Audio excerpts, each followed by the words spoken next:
विजयपुर ज़िले में अभी तक 5 लोग दिल्ली से आया है। वो इधर 10 मार्च को आया है और उसके साथ 5 औरतें भी आया है। टोटल 10 लोग आया है दिल्ली से।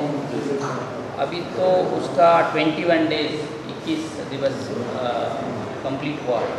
उसका कुछ सिम्टम कुछ नहीं है। ये कलकत्ता के लोग दिल्ली गए थे, दिल्ली से यहाँ पे आए हैं। हाँ, कलकत्ता से 3 मार्च को कलकत्ता से निकल के दिल्ली को 4 मार्च पहुँचे और 5 दिन उधर ठहर कर वो निजामुद्दीन टीजे उधर अटेंड करके इधर आया।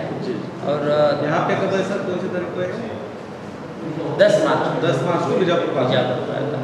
और अभी इधर 7-8 मस्जिदों को जाकर विजिट करता है। उसको वो लोग है, वो डायरेक्ट कांटेक्ट लोग 23 है। उसको भी हमारे पास है, वो भी हॉस्पिटल के नज़दीक ही रहता। 10 आदमी का वो थ्रोट स्वैब है, उसके आज कलेक्ट किया है, जिसको टेस्ट के लिए रवाना होगा और कल तक उसका रिपोर्ट आएगा। ये 10 लोगों का सर, ये 23 जो लोग हैं सर, इनको कुछ सेपरेट रखा है, निगरानी में रखा है। निगरानी कितने दिन निगरानी में रखे रहेंगे? नहीं, वो रिपोर्ट आएगा। हाँ, इनकी रिपोर्ट आने के बाद में यस। अभी कब तक आएगी सर रिपोर्ट आना था? टुमारो और डे कल और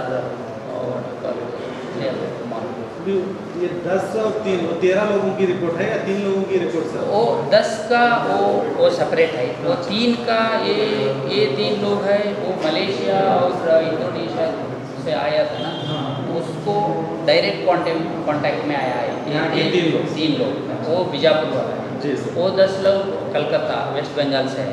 ये 3 का भी वो रिपोर्ट थ्रोट स्वैब कलेक्ट करके भेजा है। वो भी रिपोर्ट कल और डे आफ्टर टुमारो इट में। Thank you so much. आपका खैर मकदम है 4 TV न्यूज़ कर्नाटक में। मैं हूं शकील बागमारे। दिल्ली का निज़ामुद्दीन मरकज़ जो काफ़ी सुर्खियों में बना हुआ है, बताया जा रहा है कि उस मरकज़ में आए हुए लोग देश के कई राज्यों में फैले हुए हैं। उसी तरह कलकत्ता की एक 10 लोगों की टीम 3 मार्च से कलकत्ता से निकलकर 4 मार्च को दिल्ली मरकज़ पहुंचती है, जिनमें 5 औरतें और 5 मर्द पाए जाते हैं। वहां से वो 5 दिन दिल्ली मरकज़ में रहते हैं और वहां से बीजापुर को रवाना होते हैं और बीजापुर के अंदर वो आते हैं। तकरीबन कई 8 मस्जिदों को उन्होंने विज़िट किया, ऐसी इत्तला प्रशासन की तरफ से दी जा रही है। तो उन लोगों को खास करके इंतज़ामिया ने अब सिविल हॉस्पिटल में रखा है। उनके सैंपल भेजे गए हैं। उनके सैंपल आने के बाद ही पता चलेगा कि क्या वो लोग पॉजिटिव हैं या नेगेटिव। और उसी तरह मलेशिया से 2 और इंडोनेशिया से 10 लोग बीजापुर आए थे और वो चले भी गए, मगर उनके कांटेक्ट में 3 लोग आए हुए थे।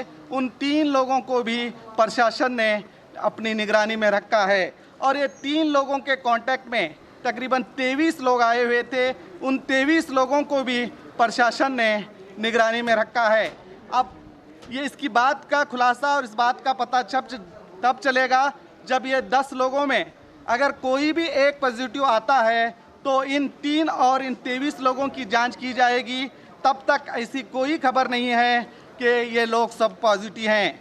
तो मैं आपको बता दूं, अफवाहों के बाज़ार ना फैलाइए, बल्कि इस वक्त ऐसी कोई खबर बीजापुर से नहीं है कि कोई एक व्यक्ति पॉजिटिव हो चुका है। डीसी साहब के मुताबिक डीसी साहब ने कहा है कि इसकी जांच की गई है। तकरीबन कल तक रिपोर्ट सभी के 10 लोगों के आएंगे। उन रिपोर्ट आने के बाद ही पता चलेगा कि हकीकत क्या है, क्या इन लोगों में एक भी व्यक्ति पॉजिटिव है। तो हम यही कहेंगे कि आप अफवाह में ना जाइए। इस वक्त फ़िलहाल बीजापुर के हालात सही हैं, ऐसी कोई खबर नहीं है। हम पल पल की खबर आपको देते रहेंगे, तो बनिए 4 TV न्यूज़ के साथ।